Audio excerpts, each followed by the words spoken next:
Welcome to the SolidCAM University channel.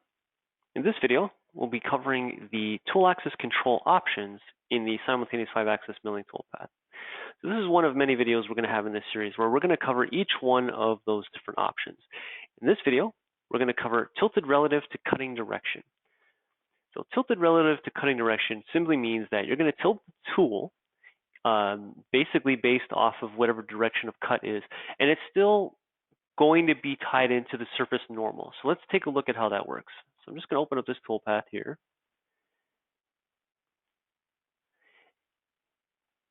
And when I refer to the surface normal, I'm talking about when you select the surface inside of SolidCAM. Let's say, for instance, we select the surface right here.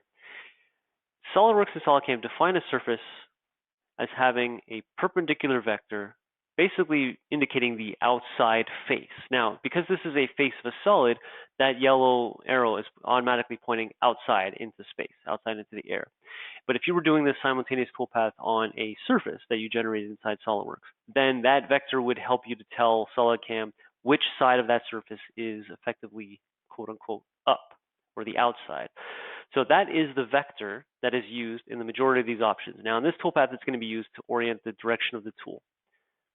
So again, that is going to be a perpendicular surface, a perpendicular vector to that surface. So that pretty much means that if this tool axis direction is set to 90, that means it's 90 degrees to that surface normal. If you had set it to 0, then you'd be using the bottom of the tool on that surface.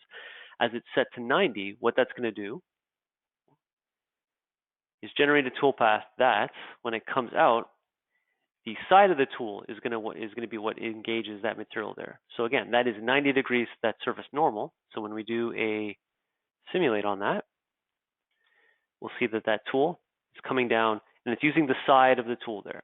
Now, simultaneous 5-axis is still similar to HSS. So it's looking at things like the contact points and using as much of that surface on that cutting surface on that tool as much as possible, indicated here by the orange face. So essentially, by turning it 90 degrees, it'll look at the shape of your tool and figure out how to keep in contact with that surface. But this is everything right here about what tilted relative to cutting direction. It's essentially just saying, okay, you're cutting the surface and you want it to go 90 degrees. Okay, we're going to rotate it 90 degrees so that the side of the tool engages there. Now, the other option that's available here in this same option here is lag. The lag is simply which direction and how much to tilt to lean into the cut. So if I put in something like 45 degrees or negative 45 degrees, we'll see it lean in the direction of the actual cut or away from the direction of the cut. So again, this could be for whatever reason, rather than just tilting relative to the surface, you're going to tell it to actually tilt in the direction of the cut or away from the cut. Any questions of this or anything else from SolidCAM, just give us a call at 1-866-975-1115, extension 2. You can send us your parts, your questions via the ticket system at solidcamsupport.com. Or stay tuned for the rest of the videos on this YouTube channel and in this series of videos. Thanks for watching.